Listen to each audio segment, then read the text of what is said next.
para Binusian juga semuanya. Terima kasih sudah bergabung bersama kami di acara webinar on Mexican gastronomy, baik dari jurusan Hotel Management, Binus Business Hotel Management, dan jurusan lainnya yang sudah berjoin di sini.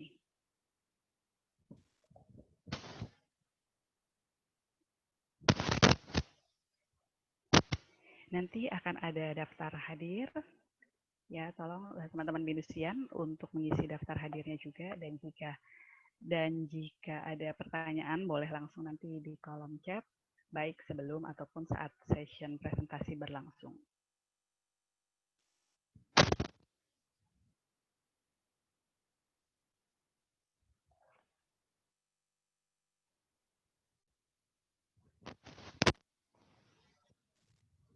Mohon teman-teman Binusian mahasiswa merename namanya menjadi NIM, nomor induk mahasiswa dengan namanya. Yes.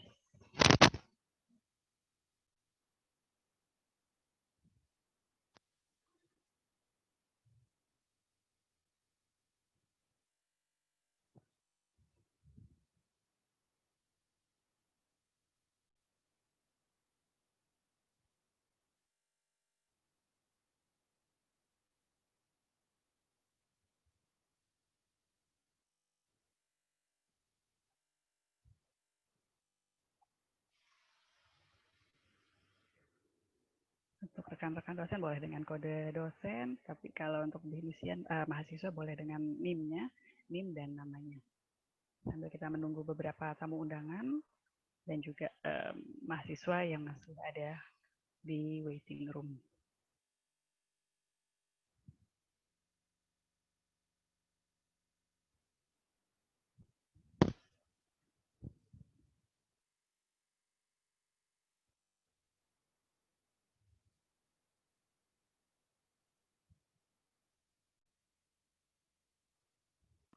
Ibu dia sudah di sini, kita bisa mulai. Like all the invitee has been completely here. Yes. All right, so we will start the event. Good morning, selamat pagi, buenos dias, welcome, and thank you for your attending the inaugurating Mexican Independence Day webinar on Mexican gastronomy, a collaboration between Mexican Embassy for Indonesia, Universidad del Claustro de Sor Juana, and Binus University, Faculty of Economics and Communication. My name is Mia Pia, and I will guide this event. I'm a lecturer at the Hotel Management Department of Binus University. On this good day, all participants will be invited to get acquainted with Mexican culture and specifically to the specialties of Mexican food. This event is attended by Binus University students from various majors such as Hotel Management, Business Hotel Management, International Marketing Management, Communication Department, and others departments, as well as attended by representatives from the Embassy of Mexico in Indonesia. We also welcome our invited guests from Embassy of Mexico in Indonesia, the Ambassador of Mexico to Indonesia, His Excellency Mr. Armando Alvarez Reina, Madam Gladys Tenorio Galguera, the wife of His Excellency Ambassador of Mexico to Indonesia, Deputy Chief in Mission, Mr. Gerardo Serrano Gasca, the Cultural Attaché, Mrs. Lizette Aceves, and the distinctive speaker, Professor Jose Antonio Vasquez Medina. And welcome to the representative from Binus University, Dean of the Faculty of Economic and Communication, Mr. Gatot Supriyanto, PhD, Director of Binus Global, Mrs. Tia Huyarini, PhD, and all of the head of department from several departments in Binus University, as well as Binusian, who has attended here. This event was intended for Venetians to gain international experience by learning the culture and the culinary specialties of Mexico, because Mexican food is nowadays is already worldwide, as well as we increase the collaboration between Binus University and Embassy of Mexico in Indonesia. Without further ado, this event will be opened by opening remarks by the Dean of the Faculty of Economics and Communication, Mr. Gatot Supriyanto, PhD. Mr. Gatot, Pak Gatot, the time is yours. Thank you, Ibu Mia. Just want to check. Can you hear my voice clearly? It's very clear, Pak. Okay, thank you very much. The Ambassador of Mexico to Indonesia, His Excellency Mr. Armando Alvarez Reina, accompanied by Madam Gladys Tenorio Galguera, wife of His Excellency Ambassador of Mexico to Indonesia, Deputy Chief of Mission Mr. Gerardo Serrano Gasca, Cultural Attaché Ms. Lizette Aceves, Professor Jose Antonio Vasquez Medina from Universidad del Claustro de Sor Juana in Mexico City, Ibu Diah Wihardini from Binus Global, who attended the event on behalf of Pak Rektor Binus University, and of course, Bapak Ibu lecturers and students from Faculty of Economics and Communication, Binus University. A very good morning and welcome to the webinar on Mexican gastronomy to celebrate Mexico National Day. It is a great honor for the Faculty of Economics and Communication, Binus University, to host this wonderful event. As you may probably aware, the faculty consists of three main disciplines: accounting and finance, communication, and hospitality and tourism programs. Our hospitality and tourism program, especially hotel management program, is very highly regarded in Indonesia. We earn an excellent national accreditation from the government, as well as international accreditation in the form of TechQual accreditation from UNWTO. I'm very happy that's how this event will be unfold very soon, because this definitely will strengthen the relationship between Indonesia and Mexico. And I'm very hopeful that this event can be followed up with a face-to-face interaction while or once the pandemic over later on.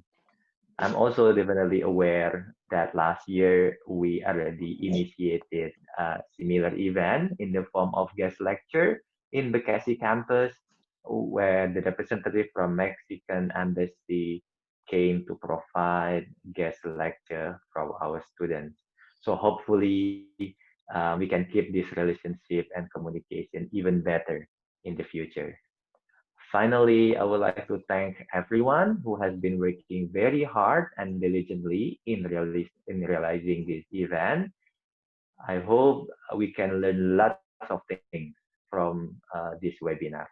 Enjoy the webinar and thank you. Over to you, Bumia. Yes, thank you very much, Pak Gatot, for the welcome. Now we proceed with the remarks from the Director of Binus Global, Ibu Diah Wihardini, PhD. Ibu Diah, the time is yours, Ibu Diah. Okay, thank you, Bumia.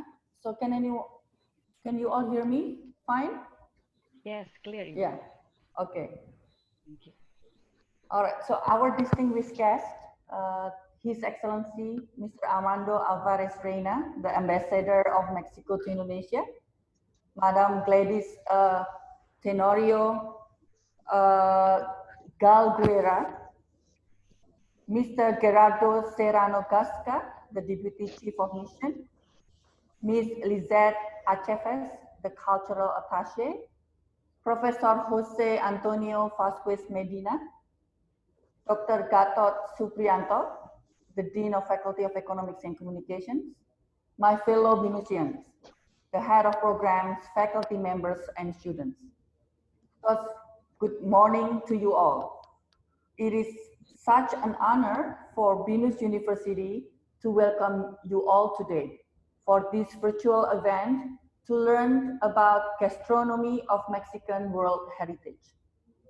So I also learned that this is also part of the Mexico Independence Day celebrations as well, right? So happy Independence Day, Mexico.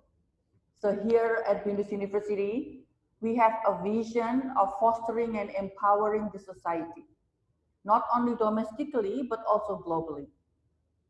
So Binus strives to provide international experience and exposure for our students, as we believe this will induce cultural awareness in order to promote global understanding and global mindsets for our students. So having had around 30,000 plus active students taking our offline and online programs, Binus receives at least 300 plus international students every year for either a 6-month exchange program or short immersions or summer programs. And we also send out approximately the same amount of students overseas in the similar manner. And up to date, I think we have about 200 plus foreign nationalities taking our degree programs, as we also offer international programs where all instructions and the learning environment are done in English, with an option of taking a double degree with our partner universities overseas. So specifically for these international students, Binus also offers special merit-based scholarship to take our degrees. So the ambassador, we are also open to explore any other possibility on how we can actually collaborate in the near future. So once again, I would like to extend our gratitude to the students, facilitators, and organizers for their participation in enriching our students' global experience today. Thank you, Professor Jose, who is joining us directly from Mexico, right? So wouldn't there be COVID-19 pandemic at the moment? I think it would be very difficult to have you presented here. But last and not least, I hope this program will strengthen our connection and friendship and bring a mutual benefit for us all. So enjoy and take care. Thank you.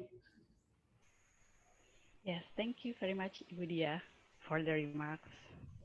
Yes, after the remarks from Binus University, it is time for us to listen to the welcome message from the Ambassador of Mexico of Indonesia, His Excellency Mr. Armando Alvarez Reina. Selamat pagi, teman-teman. I am pleased to welcome you at this webinar on Mexican gastronomy. I want to thank Binus University for the enthusiasm in co-hosting this webinar, as well as Universidad, el Claustro de Juana, which has one of the most prestigious gastronomy schools in Mexico, for the kind support to this webinar. Also, I want to express my gratitude to Professor José Antonio Vázquez Medina from the Universidad del Claustro de Juana for his participation in this webinar that will give us a glimpse of Mexican culinary history and will allow us to learn about the Mexican ingredients, the Mexican food culture, and contemporary Mexican cuisine. Nowadays, Mexican cuisine is extremely popular around the world. In 2010, UNESCO declared Mexican cuisine as world's cultural heritage. Therefore, we consider of the utmost importance to teach the new generations of chefs and public in general about the real Mexican food. We decided to organize this event in September as a way to celebrate our National Day, September 16th, which is the day when Mexicans commemorate the beginning of our independence movement. I leave you in the good hands of Professor José Antonio Vázquez Medina. Terima kasih dan selamat menikmati pertunjukan. Yes. Thank you very much, His Excellency, for the welcome message. And after the remarks from the Ambassador of Mexico, let us now listen to the remarks from Mr. Marco Covarrubias, Director of the Center for Research and Training in Gastronomy at the Universidad del Claustro de Sor Juana. Hola, soy Marco Covarrubias y soy director del Centro de Investigación y Capacitación en Gastronomía de la Universidad del Claustro de Sor Juana. Esta universidad, el Claustro de Sor Juana, se encuentra ubicada en el centro histórico de la Ciudad de México.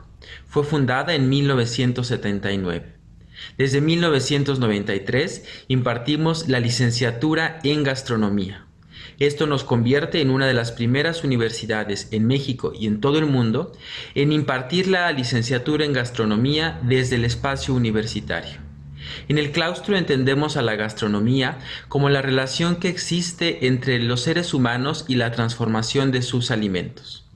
Desde luego, nos especializamos y nos enorgullecemos en la cocina mexicana. Estamos muy seguros que nuestra cocina es una gran cocina, mega diversa, rica en ingredientes, rica en técnicas. Pero reconocemos, desde luego, la grandeza y la importancia de otras cocinas. No creemos que haya mejores cocinas, creemos que hay grandes cocinas, porque las cocinas son los reflejos de los pueblos que las preparan. Estamos muy agradecidos con la Universidad de Binus por habernos invitado a participar en esta iniciativa y desde luego y sobre todo con la Embajada de México en Indonesia por esta gentil convocatoria. Festejamos este tipo de proyectos porque nos permiten hacer llegar, aunque sea a la distancia, la cocina mexicana. La cocina mexicana que se consume en México, que preparamos los mexicanos y también que preparamos más allá de nuestras fronteras. Estamos convencidos y deseamos que esta sea una iniciativa que permanezca en el tiempo y que estreche los lazos entre la Universidad de Binus y la Universidad del Claustro de Sor Juana. Muchas gracias por la invitación y tengo el gusto de dejar con ustedes al doctor José Antonio Vázquez Medina, quien es investigador de tiempo completo de la Universidad del Claustro de Sor Juana y quien les hablará sobre la cocina mexicana actual. La cocina mexicana de hoy, la cocina mexicana que vive en nuestras casas, que vive en nuestras calles, que vive en nuestros restaurantes y que es la que queremos compartir con todos ustedes. De nuevo, muchas gracias por la invitación y pues mucha atención a la conferencia. Hasta pronto.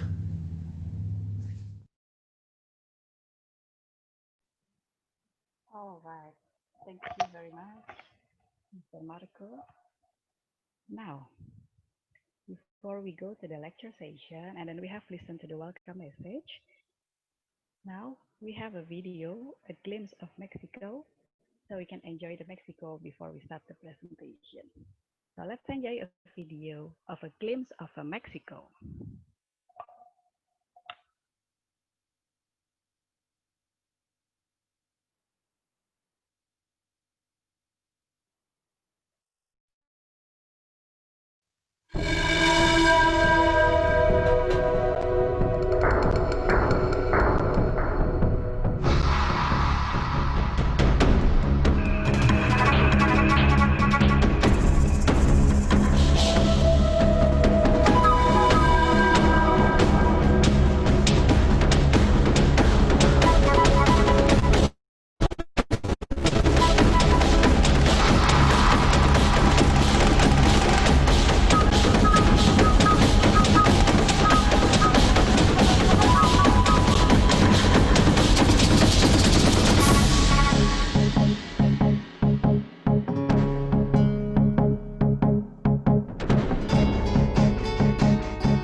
Wow, that's interesting.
cepillo.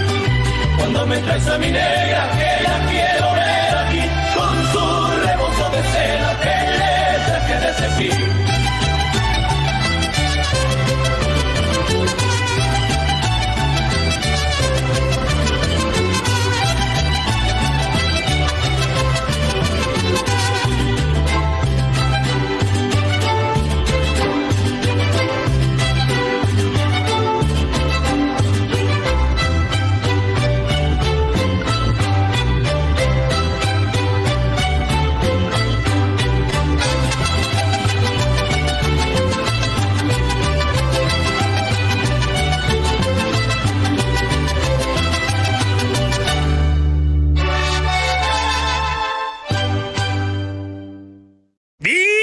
México.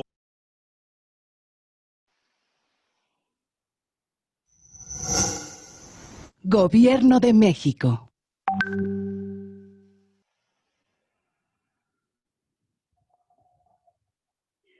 All right, thank you very much for sending us this beautiful video. So in a few minutes, we can see the beautiful Mexico, the beautiful Mexican culture, Mexican food, and also some touristic place in Mexico. All right, dear all attendees, in a moment, we will have a presentation on the Mexican gastronomy presented by Professor Jose Antonio Vasquez Medina. A short profile from Professor Antonio is Jose Antonio Vasquez Medina is a professor at the Centro de Investigación y Capacitación en Gastronomía of the Universidad del Claustro de Sor Juana in Mexico City. He is also as a lecturer at the Universidad Oberta de Catalunya.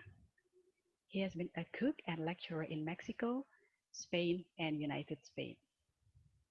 He was a postdoctoral research fellow at the Observatoria de la Alimentación Mexico in the Universidad Autónoma Metropolitana Xochimilco and takes part of the UNESCO Chair on Food Culture and Development at the University Oberta de Catalunya and the Observatorio de la Alimentación at the Universidad de Barcelona. He is part of the Mexican National System of Researcher.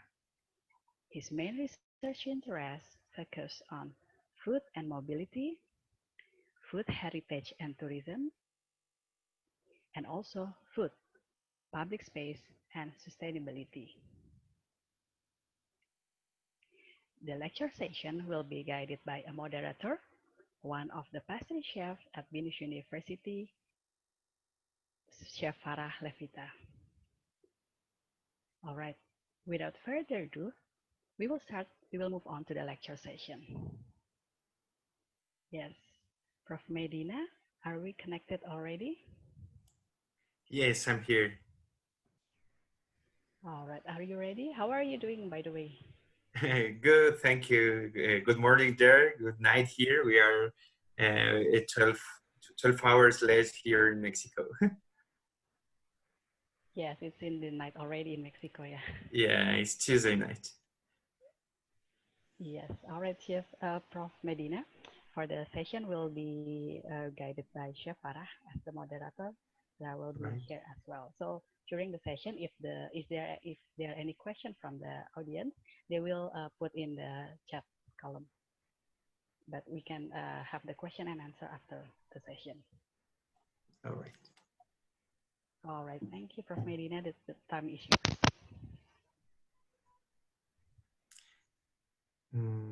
Can we play the presentation that I already sent it, please? Oh, you need the presentation, right? Yes. All right. 1 second, we will prepare it for you.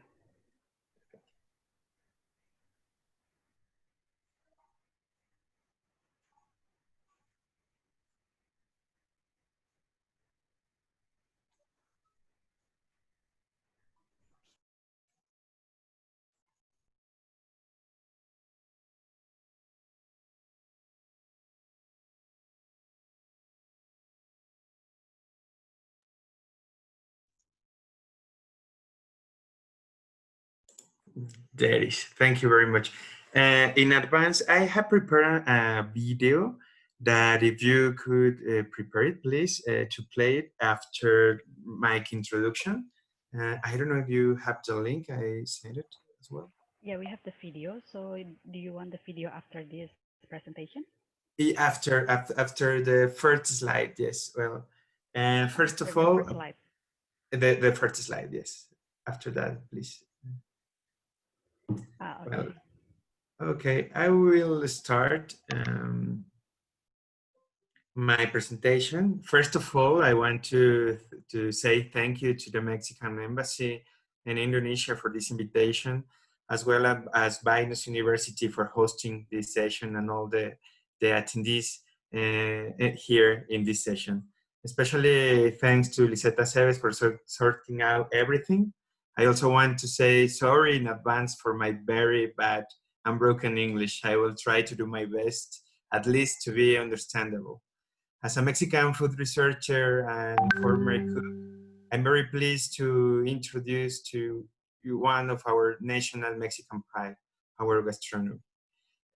So if you can share the video, please.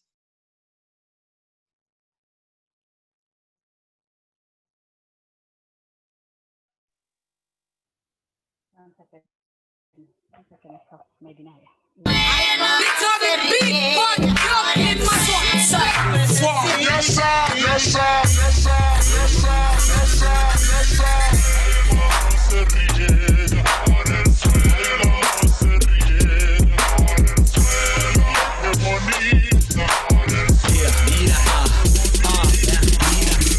La nube no vivo y por eso, por el suelo camina el pueblo. Todos igual como grano de arena, sin el suelo nadie aterriza. Those who float in the wind, never were here to begin. Hand me the pen, walk right in, the people I've seen. Todos los vuelos tienen su fin.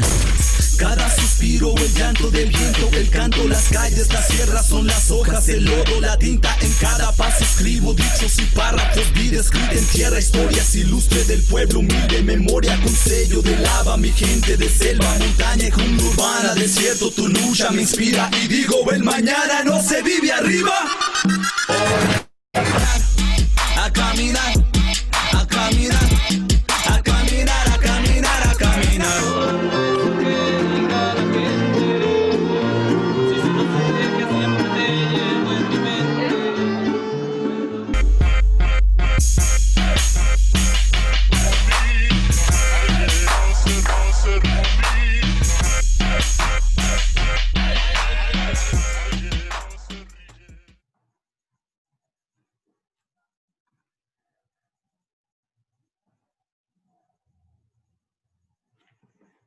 Well, as we introduced in the video, this is just a glance of the richness of our Mexican food culture.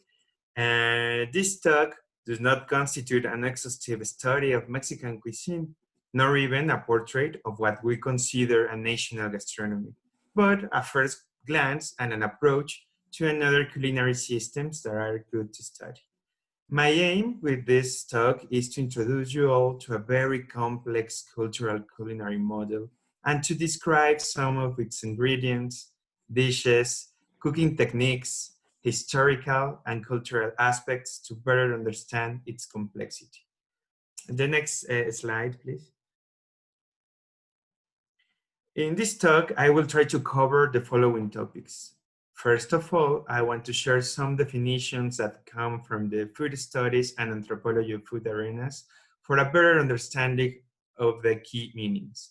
Then, I want to summarize briefly the historic journey of what we call Mexican cuisine and describe some of its roots and influences.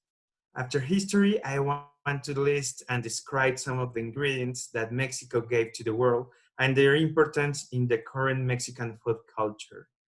After talk about the history of Mexican cuisine, I would like to highlight some of the distinctive aspects of its food culture.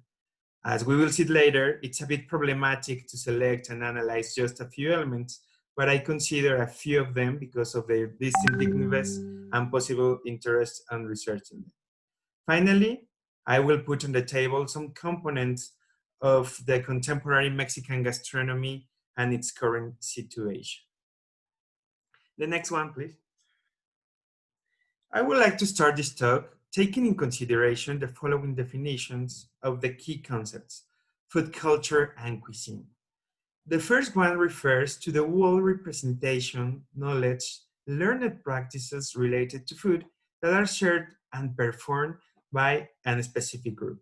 In this case, I will focus obviously in Mexico food culture. That is, in concrete, all those material and symbolic aspects that structure and rule our foodways and our understanding of what food is. The second terms come from the French and refers to all ingredients, aromas, cooking techniques that are ruled by specific protocols. In this sense, it is important to point out the importance of food and gastronomy as a human experience. Please think about the implication, for instance, of sense when we eat. What is the aroma of our foods? Where it comes from? Why do we prepare a dish in a certain way, and why do we combine or not some ingredients? How do we structure our food intakes, and how we do set our culinary order? Please think about the ingredients and aroma of your familiar, regional, or national cuisines. Can we order or categorize our national cuisine? After these preliminary thoughts, we will see how Mexican cuisine has formed as a whole. We will identify as well some of the reasons of their diversity. The next one, please.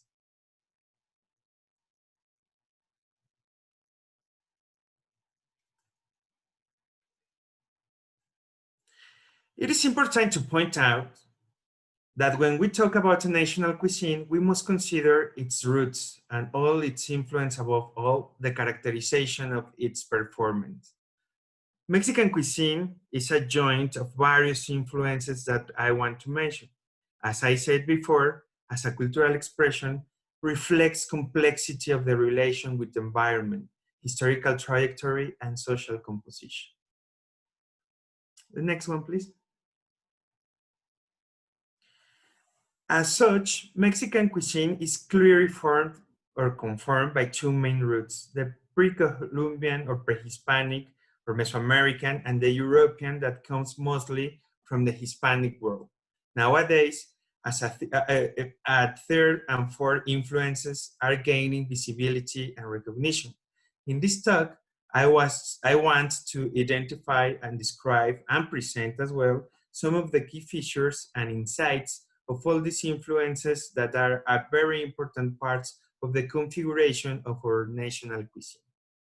The next one, please.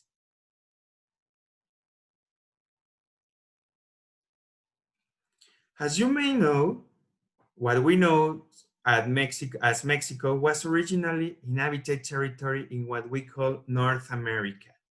Current Mexican territory was shaped by two cultural and geographical areas, Aridoamérica and Mesoamérica.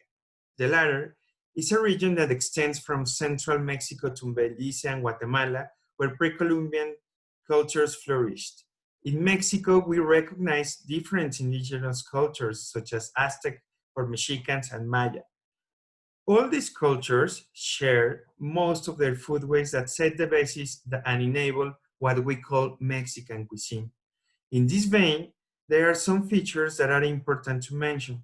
First of all, the composition of the Mesoamerican diet that was based on these ingredients: maize, chili, beans, and squash. Here it's important to say the relevance of the maize. As we will see later, maize was the main element of the Mesoamerican culture, not only a physiological food, but also a symbolic element that materialized the relation between human and the universe. Mexican and Mesoamerican cuisines was highly sophisticated in terms of preparation and cooking and preserving methods. Here, it's important to highlight, for instance, the transformation of the corn into corn dough to make tortillas that until today are the main element of our food culture. This process implied a wide culinary knowledge and the confectionery use of specialized culinary equipment. Furthermore, pre-Hispanic cultures developed specialized cooking methods, such as an underground cooking stove, different kinds of steaming, and slow and gentle grills. The next one, please. In Mexico, that one, yes. In Mexico, before the previous one, please. Yes, that is. Some relevant aspects of pre-Columbian food was recorded by Spanish chronists. For instance, in his memoir, Bernal Díaz del Castillo described deeply all cooking and consuming food protocols among food Aztec population. As it is listed in one of the images here in the slide, women was in charge of prepare and transform maize and all their products. Furthermore, it is important to mention all the cooking equipment and utensils created by these cultures that remain until the present. We can highlight, as is shown in this image in the high part, what is identified as a metate and molcajete. Metate is a volcanic flat stone that has a shallow depression in the upper surface for holding maize or other grains to be ground with a mano or metlapili. That is the utensil that is on the front. This utensil was used to grind maize for doing the corn dough.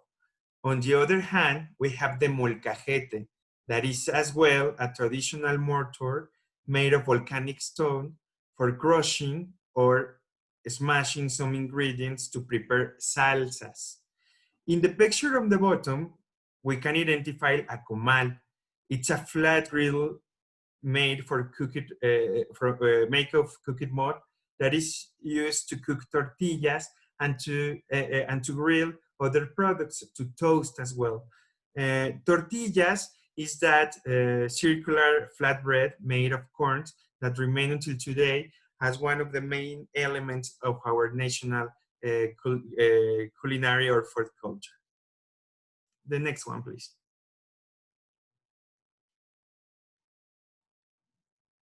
La milpa. It is important here to mention another main component of the pre-Hispanic world food system. La milpa, that is a sophisticated crop growing system that includes a symbiotic growing of corn, bean, squash, with a symbolic relation with environment and the universe. La milpa, besides to be one of the main ingredients providers of the pre-Hispanic universe, it also symbolizes the relation between nature and culture, and how this culture developed techniques and technologies that shape their food culture. It is important to mention here that la milpa remains as a growing system today all over Mexico, but mostly in the central and south part of the Mexican territory. The next one, please.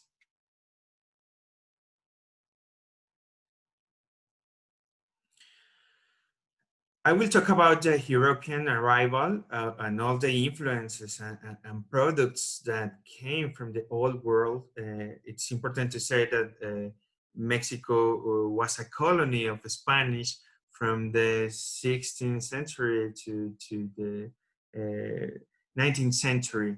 With the arrival of the European world, they were as well an arrival of ingredients and culinary knowledge that came from the old world.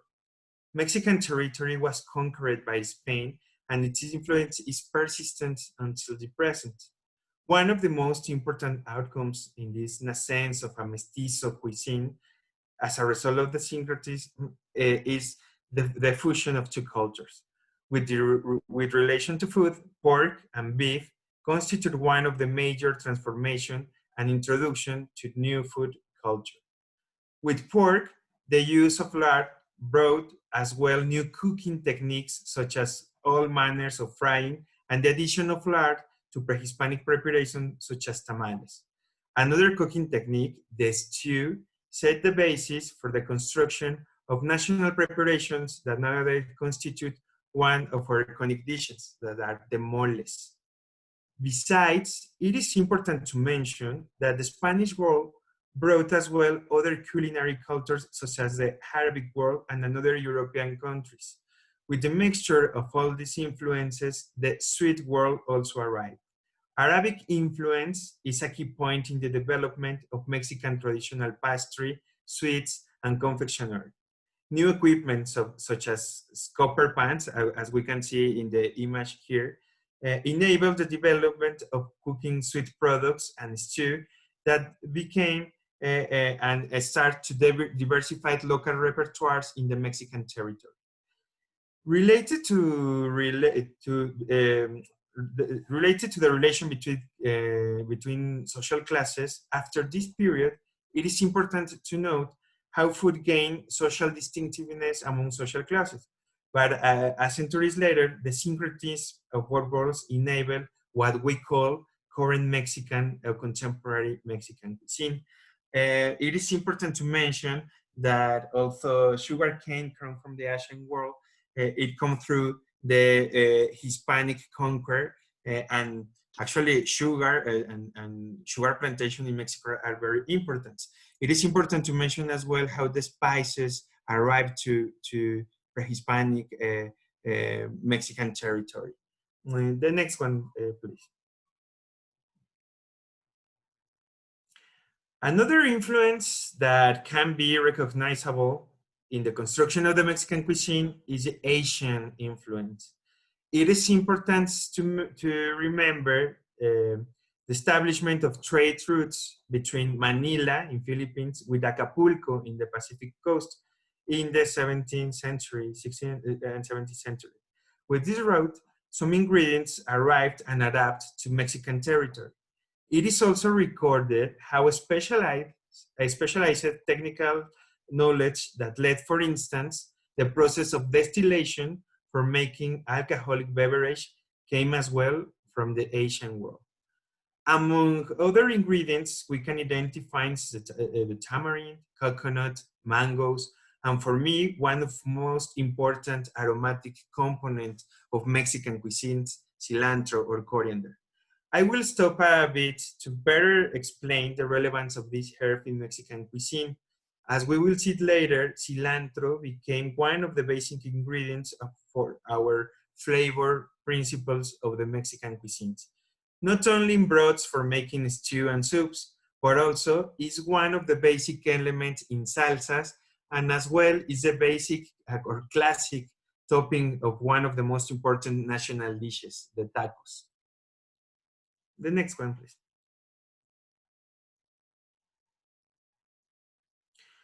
We will move then to the following topic, some ingredients that Mexico gave to the world.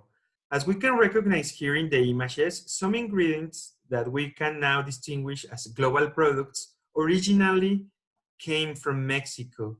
The first one is tomato. In Mexican cuisines, tomato is one of the star ingredients for making different kinds of salsas. But outside Mexico, tomato is one of the most consumed vegetables all over the world. Furthermore, it's a basic ingredient in national cuisines or iconic dishes of national cuisines, such Italian or Spanish cuisines. Then we move to the avocado. That is the basic component of doing guacamole. Nowadays, it's important to think about how guacamole has become a global dish, but avocado is recognized nowadays as a superfood for its nutritious components that it has. We can mention as well cacao beans for making chocolate. Cacao beans are originally from Mexico. Mexican cacao, until these days, is one of the best products all over the world.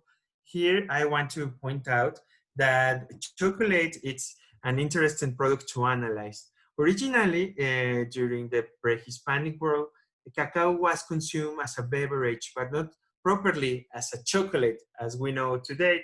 It has a combination. For instance, it used to be add some chili, and when the Hispanic world came to Mexico, it changed completely. And then when it went back to Europe, it started to combine with some other spices and become sweet.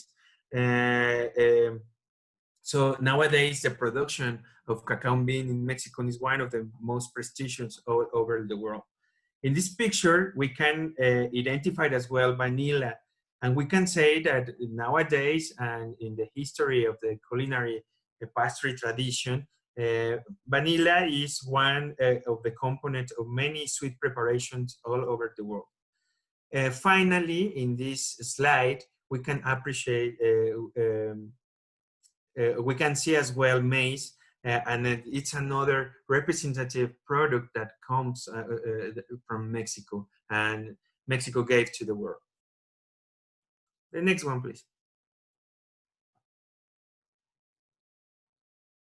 Finally, here is shown another two ingredients, squash and its variation, and overall beans, that it's important to recognize the importance of beans in the Mexican current diets and all these preparations. Beans are part of the daily food, as it happened with maize, and an important part of the ancient and current Mexican cuisine. Normally, beans are served here in Mexico, as we saw in the video, as a side, but in some dishes, they are the main ingredients. We can also recognize here what we call tuna or pickle pear, that it's like a national fruit. And we also eat this cactus that is named nopal. It's important to mention here that we have here in Mexico, more than 20 varieties of pickled pears and varieties of nopal. And depends on the region, this cactus tastes differently. We used to eat in salads, but also in traditional preparations. The next one, please.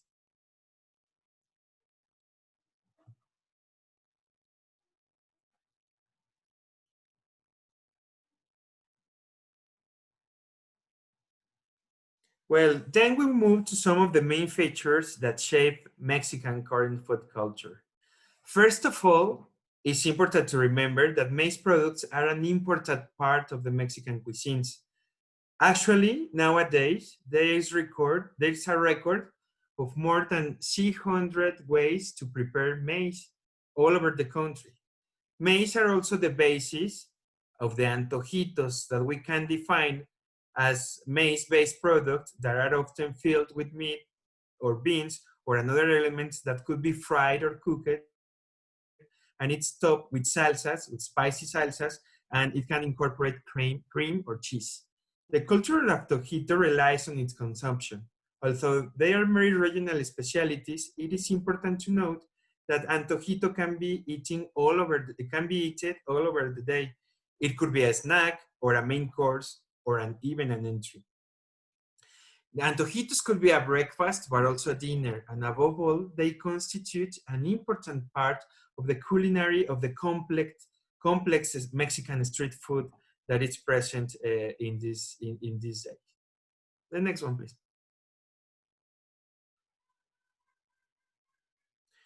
Another distinctive element of Mexican food culture is the use of chili. For Mexican cuisines, chili is not only a sensation, but a flavor. In other terms, spiciness constitutes one of the basic elements of the Mexican flavor principles. But it's necessary to state, not all Mexican chilies and preparation are spicy. One of the most interesting aspects to observe related to Mexican cuisine is the diversity of chilies and all their use in the Mexican cuisine. As we can see, in Mexico, there exists more than 50 types and varieties of chili. The next one, please. Another aspect that is important to mention is that we use both fresh and dry chilies that enable to consider not only as a burnt kind sensation in the mouth, but as a mild flavor.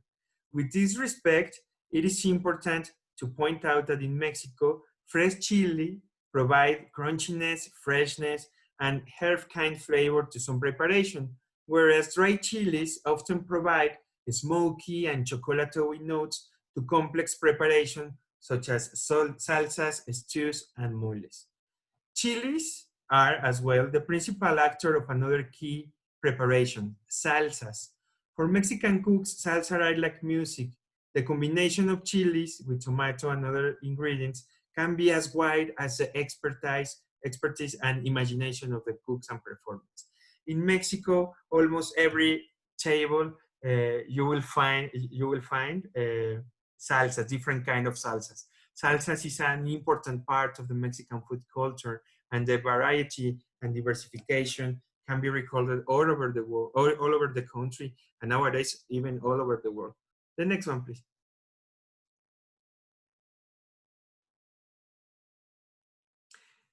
Then we move to another element that is important to mention here related to Mexican food culture. I will stop a little bit talking about some culinary regions and local specialties. So can we move to the next slide, please?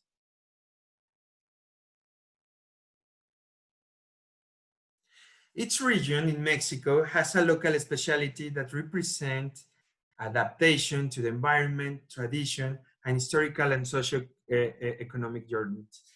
It is important to clarify that in the rest and in another regional or national cuisines, we cannot assume as a Mexican cuisine as a whole or an homogeneous cuisine, but a repertoire of regional cuisines with local specialties. In Mexico, according to different specialists and authors, we can identify at least 13 culinary regions. There is no time in this presentation to present each one of this region and their specialty, but I want to show at least a few to better explain the diversity of Mexican regional cuisine. The next, please. As we saw in the video that preceded this talk, one region, for instance, we can highlight here, the one that is located in the peninsula of Yucatan, the Yucatecan cuisine. We can here highlight two different kinds of preparation. Here we have in the bottom image what we know as cochinita pibil, that is pork that is marinated with achiote and orange and is cooked underground for a long time, and the final result is what we can see here in the slide, and is known as cochinita pibil. Then another dish that is important to mention is here the pescado, is grilled fish, is pescado tiquinchic, that also comes from a Maya voice, that is also marinated with achiote and orange. But we can see, as we can see in the next slide, if we point out the north part of Mexico, I think it's the following. It's completely different cuisines. Here, it's important to recognize all the Jewish legacy and all the importance of consumption of the meat in the north part in Mexico. Here we can identify three different dishes that are part of all these regions. First, as we can see, the little goat or cabrito that comes from the Jewish tradition that's set in the northeast part of Mexico. That is very tasty and really flavorful. Then, as you can see in the biggest image, we can see asado de boda, a wedding stew. It's a combination of chili, and it's pork marinated in this combination of chili, and it's you can find this preparation all over this region, and even you can find in the south part of the United States. It's called asado de boda. And finally, we can find the next image, the one in the bottom, that is called carne a la tampiqueña or arrachera. In the north part of Mexico, it is produced a really good quality of beef meat that is used to do barbecue or grill or just grill. The next one, please. And then finally, I chose this region. It's really a particular region. It's Oaxaca in the south central part of Mexico. I don't know if you had the opportunity, for instance, to watch this Netflix series about street food. And I wanted to put the tlayuda here in Oaxaca. Oaxaca, it's a very complex state in Mexico. It'll gather different indigenous communities, and also the cuisine reflects all this complexity as well. Here we can highlight 7 different kinds of what we call mole. Mole is a dish that it's gaining visibility abroad Mexico, but unfortunately is commonly referred as a chocolate sauce. No, mole includes can include over 50 ingredients. It's a chocolate. It includes chocolate, but different kinds of chile and spices. And in the Oaxaca region, we can find 7 different kinds of mole. We can find as well this tlayuda, that is a tortilla that is filled with beans and cheese, and you can add also grilled meat. And finally, one of the regional specialties is the chocolate de agua, that we can see in the bottom in the right bottom side of the slide. It also has a strong protocol of preparation, but also of consumption. So as we can see, 2 different parts of Mexico with different cuisines, with different complexity, but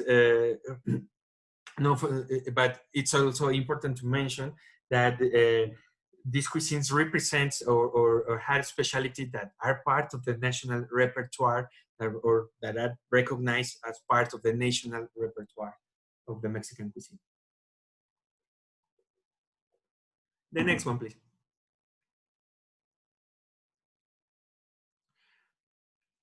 I wanted, and I thought a lot of, including of not that another component of the Mexican food culture, that is the Mexican street food. Street food in Mexico. Street food in Mexico, it's really, really important for the food culture. According to last FAO data, more than a million family works in the street food sector. It is important to mention that in Mexico, you can find a culinary offer of Mexican street food 24 hours a day, 7 days a year, 7 days a week, and during the whole year. And is one of the biggest source of informal economy, and it's as well one of the largest diversity of culinary offer.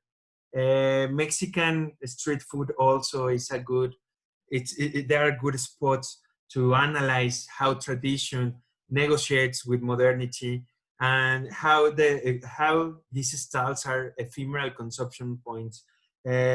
It would be necessary, I think, like a whole semester to study Mexican street food, but I wanted at least to mention, or list, the importance that have for the Mexican food culture. The next one, please. Finally, the last topic I want to talk about is the contemporary Mexican cuisine. As the ambassador said previously, since 2010, Mexican cuisine, traditional Mexican cuisine, was recognized by UNESCO and was the first traditional Mexican traditional cuisine to be recognized and immaterial heritage of the world.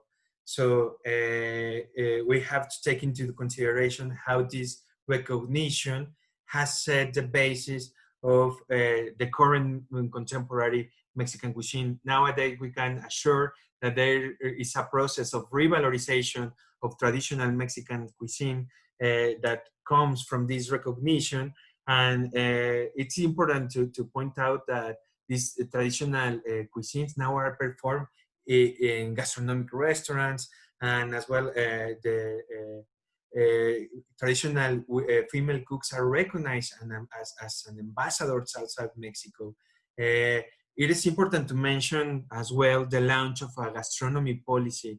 There was a pioneer of public policy to promote national cuisines. It was launched in 2015, and nowadays it gathers more than 20 ministers of secretaries, and it based into main aspect: the promotion of the traditional gastronomy as a touristic resource for visiting Mexico. Actually, as we can see here, the slogan of this promotion was "Ven a comer, come to eat in Mexico." It is also important to mention that, well, the emerging of what we call contemporary Mexican cuisine that deals with global processes as nouvelle cuisine. It relies on some aspects as the valorization of autochthonous products, but also dealing with contemporary techniques. It also relies on local and proximity food and the valorization as well of the terroir where these products are produced. Finally, I think is the last slide. I want to thank you, and if there's any question, I'm here I'm glad to answer all the question, commentary, or comments that you have. Thank you very much.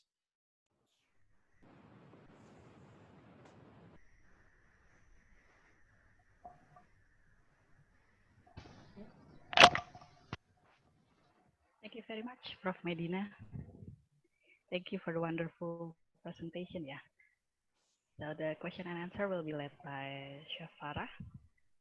I think some of the question has been posted in the chat room.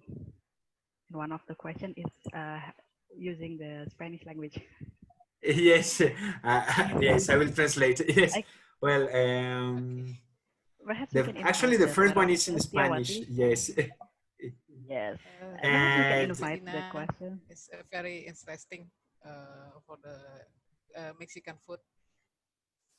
Yeah, it seems we have similarity with Indonesian cuisine, such like ingredient like things used in daily Indonesian cuisine like chili, corn, and bean. And in Indonesia also have a different of regional cuisine. Yes. So Okay. do we have a question, Miss Mia? Oh yeah, there's a question here. Perhaps we can invite Veronica Setiawati, who have posted the question in Spanish. In Spanish, yeah, I will translate it. It says, okay. There's she said that it's an exchange student and she's living there, and she's living in Puebla. And she's asking why the chiles en nogada. Chiles en nogada is a typical dish from the National Day, actually. And there's a legend, and that's the answer. There's a legend that Agustín de Iturbide, that was one of the main actors of the independence, he ate this chili. Actually, it's a chili, stuffed chili with meat and fruit that is covered with a white sauce and grenade. And actually, this is a national dish because it has a lot of elements. First of all, the colors of the Mexican flag, the green of the chili, the white on the sauce, and the grenade on the top. And the legend says that Agustín de Iturbide ate after signing the independence trade in Puebla, actually. But it has been proved that it's only a legend. It's not. It was not true. Okay, for the next question from Cynthia Giovanni. Yeah, Prof. Medina, good morning. Could you please explain the food you serve on the table for lunch, and what is the basic menu? And if you have a party, what appetizer, main dish, and dessert do you serve for the guests? Yes,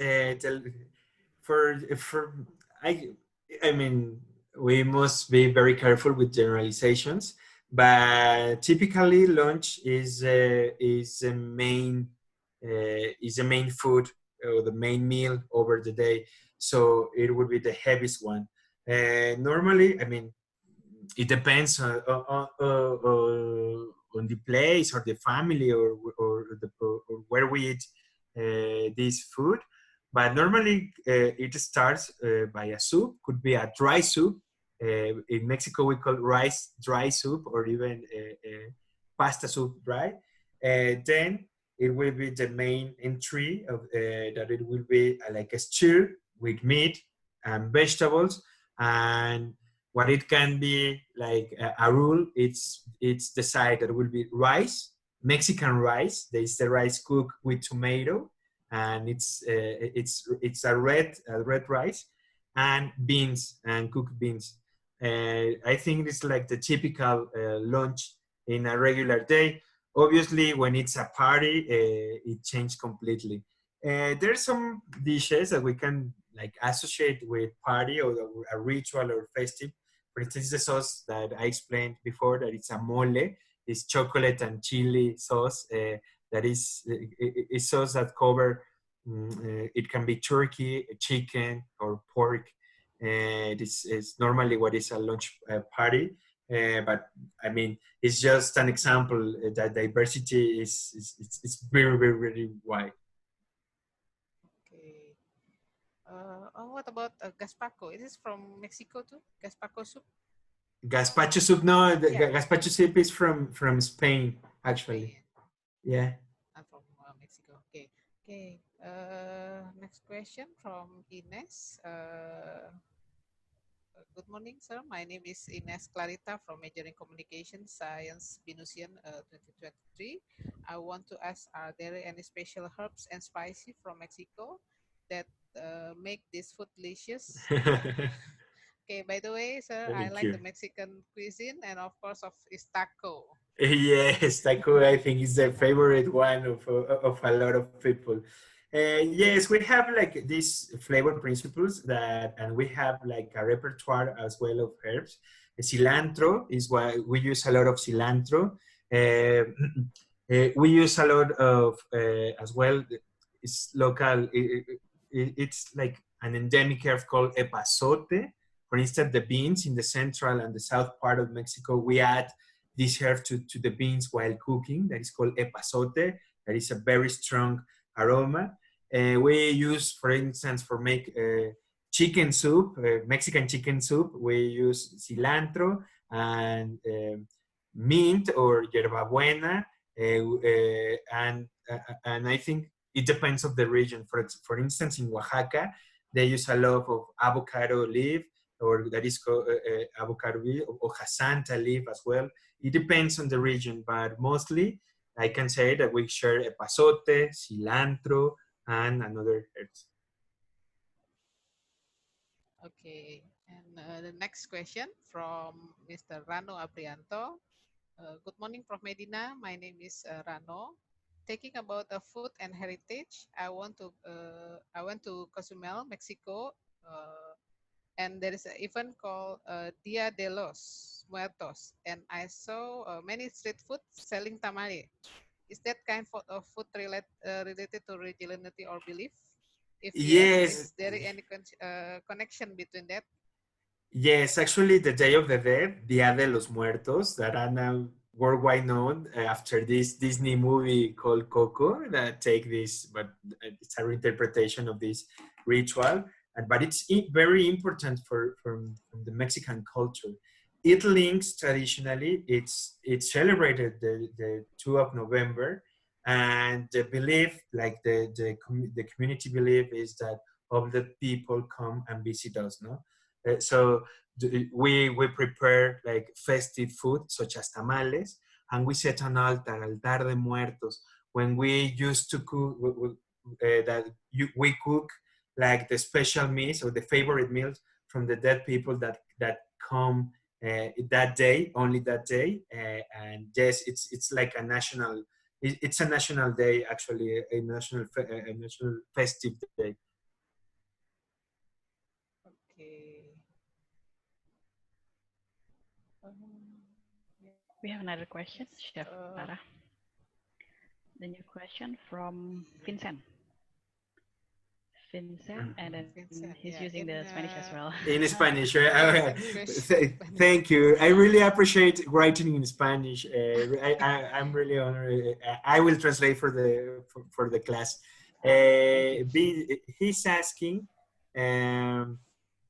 He's asking, about spices, favorite spices here in Mexico, or the most used spices. It depends as well, but I think that we have a combination of, we use a lot of cinnamon, we use a lot of garlic, we use a lot of cumin as well. We use a lot of pepper, different kinds of pepper. Actually, in the south part of Mexico, we have like an endemic pepper that is called pimienta gorda, like fat pepper because it's very big, or pimienta de Tabasco, that we use to marinate meats, to make stews, to make salsas. So yes, we have like a large collection of spice depending of the use of the dishes that we are going to prepare or cook. Okay. Yeah. Thank you, Vincent. Thank you very much, there. Vincent. Miss Mia, you have a question? Okay, it is, we have another question from Rati, from the participant. Rati is from other university, Pelita Harapan University, Prof. And then she is asking, can you explain how was the gastro diplomacy from Mexico to Indonesia? Yes, actually, that's such a good question, because I think the model of the gastro diplomacy, from the Mexican gastro diplomacy that was birthed after the launch of this policy that I talked before during the talk, it's especially relevant because that was a point after the launch of this policy where gastronomy start to be part of the touristic promotion. So that's why I say that female traditional cooks gain this recognition as cultural ambassadors, and they are serving festival all over the world. The gastro diplomacy, for instance, I think we are doing some gastro diplomacy here with this event, and especially thanks to Mexican Embassy in Indonesia for this as well. The model of the Mexican model of gastro diplomacy relies on two main aspects. One is the heritage, the recognition of the Mexican traditional Mexican cuisine, and the promotion of that cuisine as a touristic resource. So the aim of this model is to approach outsiders to Mexican culture through food and Mexican foodways. Okay, last not least, from Jessica Hansen from Major Business Creation, I want to ask, what is a Tex-Mex food? Oh, that's a really, really interesting question as well, and I think now it's important to clarify the difference between Tex-Mex and Mexican food. Tex-Mex is a combination actually for Texas and Mexico. So it's a food that was originally created in the north border of Mexico, but unfortunately, Tex-Mex food is associated directly with Mexican food, but it's not necessarily Mexican food. It's a border food. No? For instance, nachos are a big representative of Tex-Mex food. Chili con carne, the plate of the dish, is also another representative of Tex-Mex food.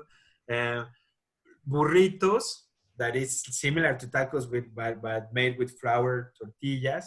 It can be also associated with Tex-Mex food, but it's important to mention here that also in the north part of Mexico we have as well burritos. So they are like border, but it's, I mean, it works to separate both cuisines.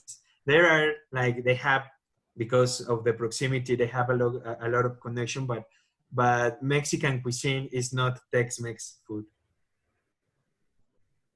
Okay. All right.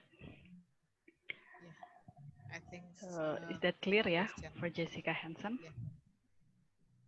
Yeah, so there's a different Is there Tex-Mex any and question Mexican again? cuisine. Prof. Medina, you were mentioning about the gastro diplomacy. Yes, and then I want to know about, you mentioned that Mexico combined the gastronomy and the tourism. And then is there any specific region in Mexico that assigned to be the gastronomy tourism in Mexico? It's important then to say how the touristic Mexican model shift from sun and sea model, for instance, Cancun, Acapulco, then in the recent year, it changed into a cultural model. In this shift of the cultural model, it start promoting, for instance, the program of Pueblos Mágicos, that are visit small communities and to eat local food. So we are now part of this change or shift in the touristic model that includes the promotion of local cuisines of small villages or towns in Mexico, further than the classic touristic sites or spots such as Cancun, Ribera Maya, or other sun and sea destinations, mostly that are the ones that are on the coast, from Los Cabos, Manzanillo, Acapulco, the other side, Cancun, for instance. So yes, I don't know if I answered the question. Probably I diverted a little bit. Yes, it helps give us understanding that previously the touristic more emphasized to the places with sun like Cancun, right? Yes. Nowadays it is more emphasizing to visiting the small community and eat together with the community and taste the local food, local taste. Yes, Is that correct? it's like that. Yes, yeah, it's right. Yes, thank you. I see. Thank you very much, Prof. One question from Eka Cita Tanaya, is me? Yeah. Yes. Prof, what is a piñata? Can you explain why it's popular toy and parties? Yes, piñata. Piñata. Yes, it's a toy. It's a toy that originally was created during the colony for religion purposes. It represented originally all the sins that must to be broken. No, after that have changed with the centuries, and now yes, it's important part. It's like a handcraft made. Nowadays you can find of a superhero or an animal, and you have to stuff with candies this toy, and then there's like a ritual or protocol to break the piñata. But the origin of this ritual, of this toy, comes from religion purposes. It represents the sins that have to be broken. Okay. I have a question, Prof. I see from the slide there different types of chili. Is it used directly on the cooking process, or you use it to make a specific chili sauce? You can make a chili salsa or chili sauce with both dry and fresh chili. Yes, it have cooking different. Chili, the dry chilies, you have to hydrate. I mean, you have to cook in water to make softer, and they to grind and make a salsa. But you also have with fresh chilies. I don't know. That's your. What was your question? That's more or less like that, like the use of dry or fresh chilies. Fresh chili. Fresh chili, yes. We used to do it for making salsa, mainly. For instance, that is pico de gallo, that it's only tomato, onion, and fresh chili with cilantro, and it's like one of the favorite sides from tacos. But yes, it's often for you. It's often used to make salsa, fresh chili. But whereas a dry chili, it's as well for making salsa, but they have different processes of preparation. Okay. Yeah, there's any question of Prof. Medina from Kartika Dewi. Why guacamole is being used a lot in Mexican cuisine? Thank you. Yes, guacamole actually comes from pre-Hispanic period. It was originally made in that utensil that is called molcajete. Yes, it's a very important part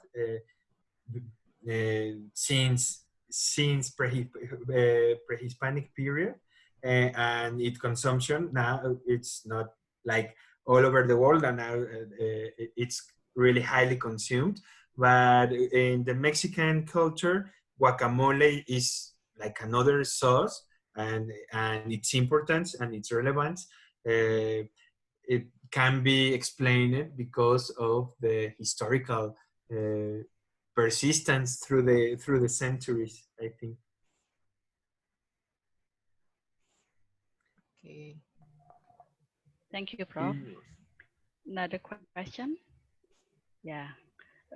Food and from Rano Abrianto.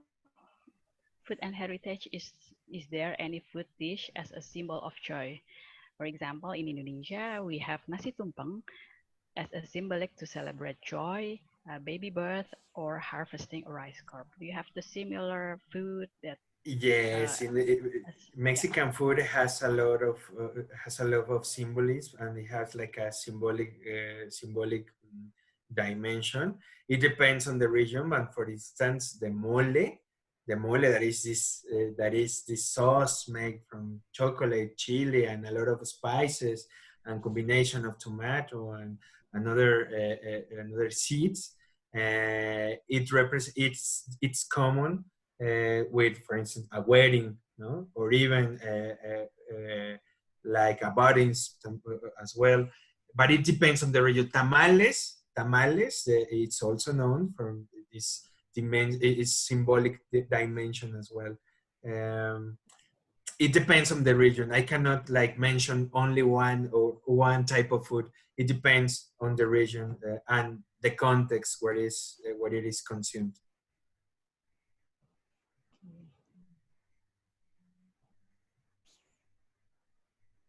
Yes. Thank you, Prof. We have from Jonathan Kevin.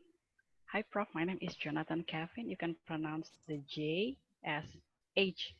Es igual. Jonathan Kevin. Jonathan, okay, Jonathan Kevin.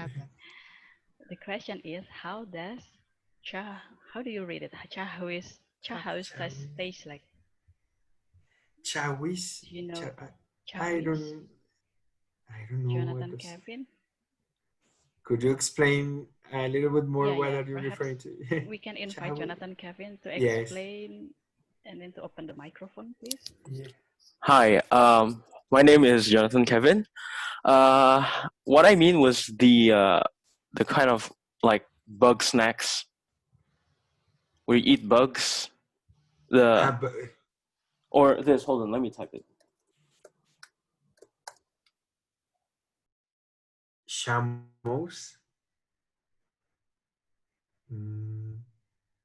It's a bug. A bug. A bug. Are you referring the one that is like a grasshopper? Chapulín. Yes. Oh yeah. Yes, that one. I was thinking about chapulín as well. Yes, chapulín. Yes, yes. I think in Mexico there's also there's another dimension of eating bugs. Chapulín. I think it's like a kind of a small grasshopper. It used to be toasted in this comal that I mentioned during my talk, and they are eating as snacks, I think. But I don't know if you, Jonathan, I don't know if you're referring to chapulines. I don't know. No, I wanted to try, but I'm very scared. No, they're no. I mean, well, at least for me, they are delicious because they are roasted with salt and a pinch of lime, and even you can add as well chili. So the final flavor is really good. It's a good snack as well. Yes, and it has and they have a lot of protein, so they are really good for the health. They're really good for the health.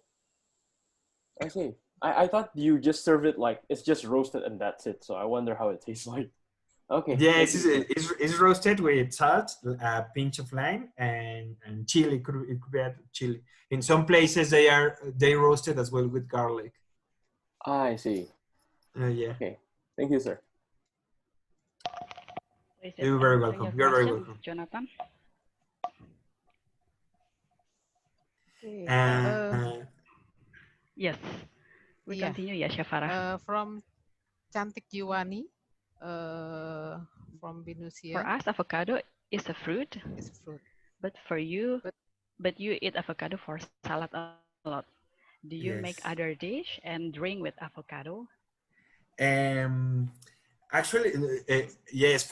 In our range, avocado is normal associated with salty preparations, as in guacamole.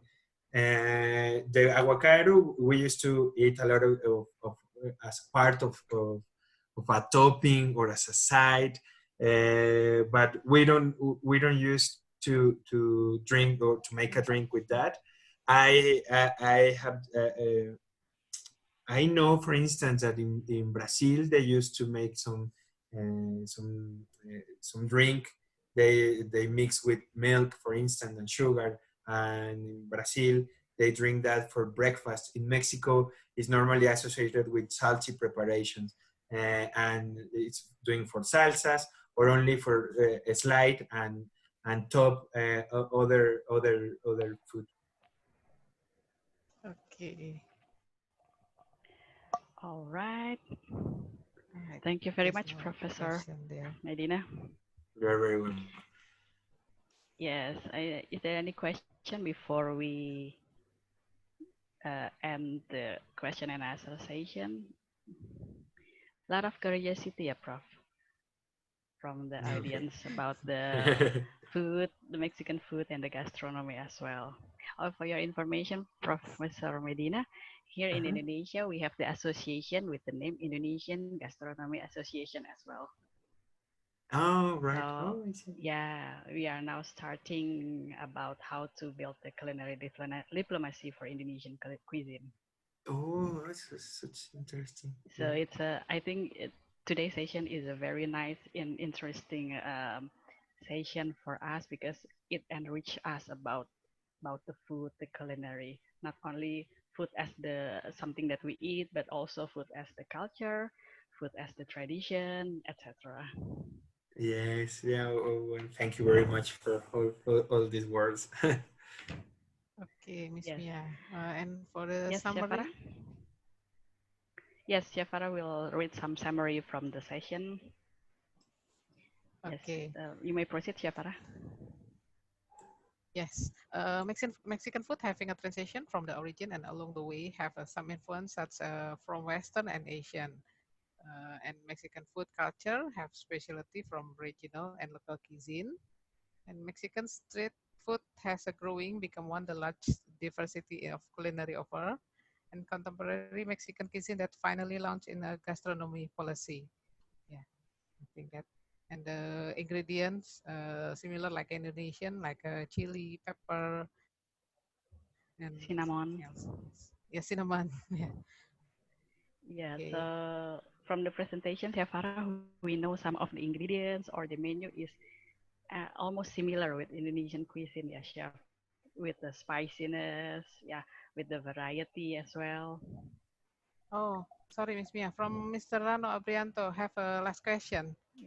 Mr. Rano, Mr. can Rano? you open your video? You can ask directly. Yes. Okay, thank you very much, Bu Syafara and Miss Mia. Good morning, Prof. How are you? Sorry, good evening in Mexico, actually. Thank you. Good, thank you. Yes, good evening here in Mexico. Yeah, actually. Okay, Prof, I'm sorry to disturb for my last question. Actually, right now I'm doing research about the food heritage, yeah, especially in millennials. In Indonesia right now, Indonesian food, especially the traditional food, most likely the millennials they not do the practicing or they not do the heritage, the culinary, the traditional culinary in Indonesia. How about in Mexico? Your traditional food in Mexico, how do you preserve that traditional food in Mexico to the millennials?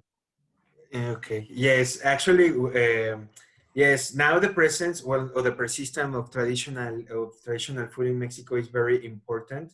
I think it has burst since the UNESCO declaration or designation as culture as human heritage. And there are, for instance, this policy, but there are also a movement among professional cooks that wants to preserve traditional food. So what are we seeing here in Mexico is that traditional food now is performed outside of its original context. For instance, there is a strong evidence for instance, in the emergence of festivals of traditional foods all over the country. The shift of this cultural of the touristic model that promotes local and traditional food as well, and traveling to the communities where they are originally performed as well. So I think that it has to do with these factors that come from the government for one side, but in the other, because I think nowadays traditional food became a food commodity that has been used by other stakeholders. So I think that we are now like in between different arenas that have like a common goal, that is the promotion of traditional foods. Okay, thank you, Prof. I think we have the same direction in Indonesia as well, because we also do promoting, especially for the millennials, because they're going to commute all this the world later on. So once again, thank you very much, Prof, for your question. You're very welcome. Parano. Thank you. Parano. All right. Yeah, I think that's the last question, Prof. Medina. All right. Thank you very much, Prof. Medina, for the sharing. By the way, the presentation from your PowerPoint, is that possible to be shared to the audience? Yes, of course. Yes, it's the problem. All right, then we will share for the audience in the chat column later. Yes, thank you, Prof. Medina. I hope you have a good evening there in Mexico. Thank you for the invitation. I'm very pleased to share a little bit of my culture and my gastronomy of Mexico. And I'm really glad about all the questions. That means that it was a bit interesting, the talk. Thank you very much for all the attendees, for all the questions, and thank you for the invitation and the Mexican Embassy. Thank you, Lisette, especially Lisette and Binus University for hosting all this session. Yeah, we hope we can collaborate more, yeah, Prof. Medina, in the next future with the gastronomy and culinary subject. Sure. All right. Let's we proceed to the next session. For the participant, kindly please fill in the attendance form that has been shared in the column. Yeah, so we can have the list of the participant as well. Yes, while filling up the attendance list, we are going to have the virtual photo. Okay. So everyone, please, you can turn on your camera because we are going to conduct the virtual photo. So because we don't know in which page are you, so I hope everyone is getting ready with the photo pose. Photo pose. Yeah, I think. Archie, can Yes, you give us Miss. some? Okay. Yes. Are you ready, Archie? Yes, I'm ready. To start. All right, everyone, please smile. To all participants, please turn on the camera. We're going to take some photos. Okay, there are 9 slides. I'm going to start from the 1, 2, 3. Okay, please wait a minute.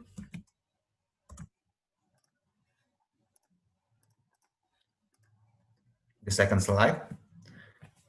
On 1, 2, and 3. Okay.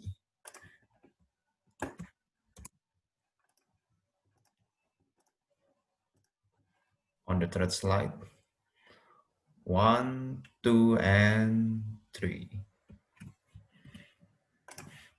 Okay. For the fourth slide. 1, 2, and 3. Okay.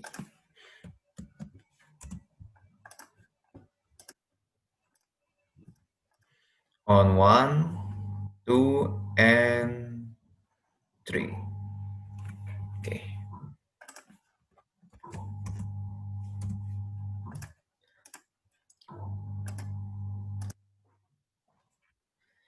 One, 2, and 3. Okay. Finish, Archie? 2 more slides, Miss. Or still continuing? Okay. 2 more slides, all right. Yes. We're on the 7th slide. 1, 2, and 3. Okay. Please wait a moment.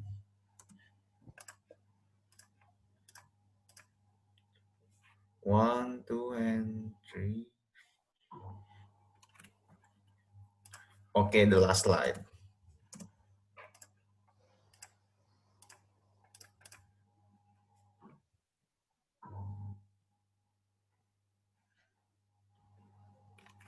Okay, finish, Miss.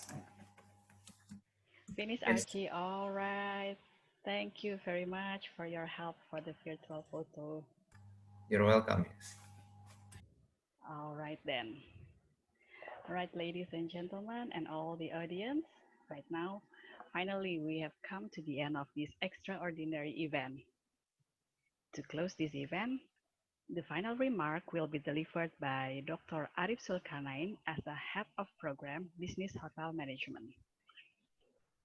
Yes, Pak Arif, the floor is yours.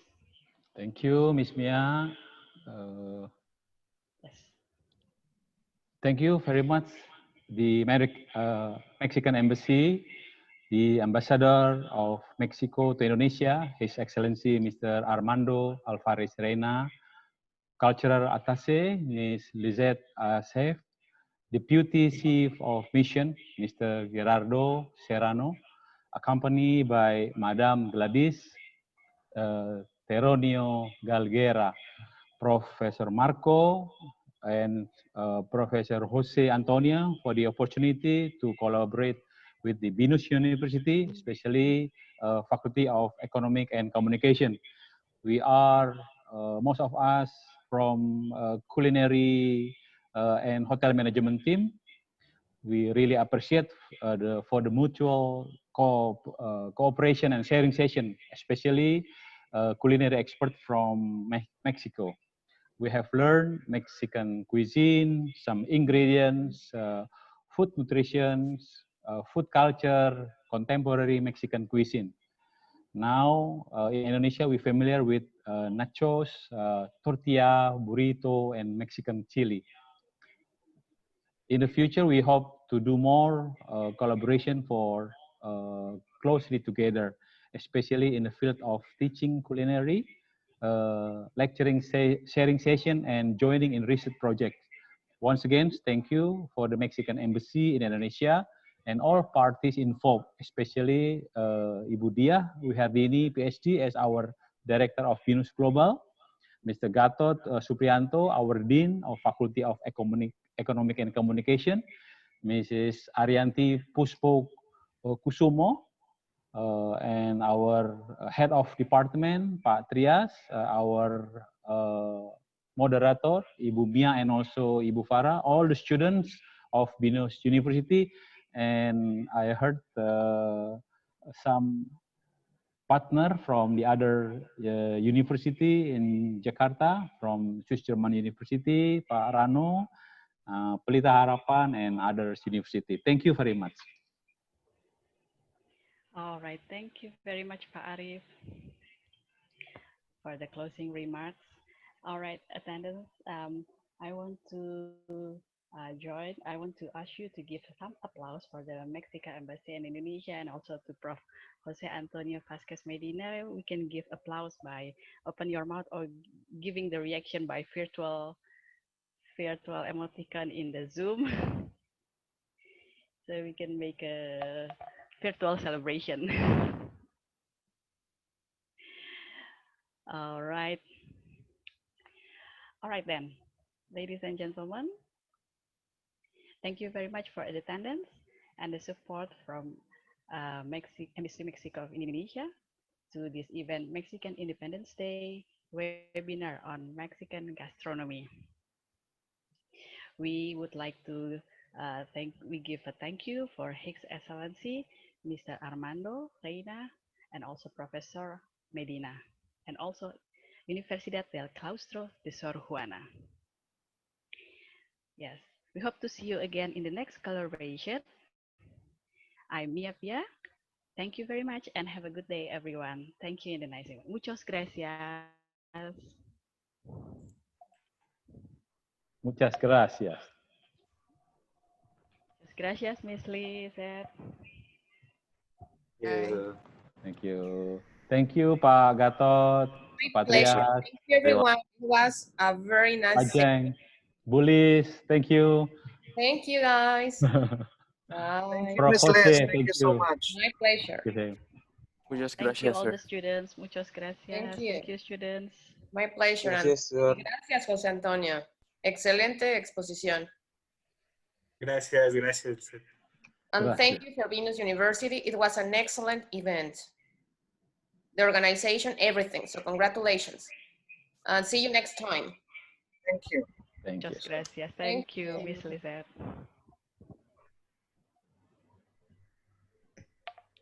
Miss, ini nggak ada yang dapat link SAT-nya ya, Miss? Tolong isi yang formnya tadi. Form yang attendance form. Boleh tolong diisi dulu.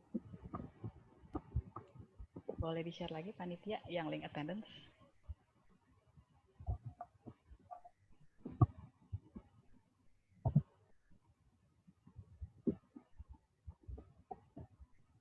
Kasih, Miss. You're welcome. Yang belum isi, tolong isi dulu ya. Oh, Binusian.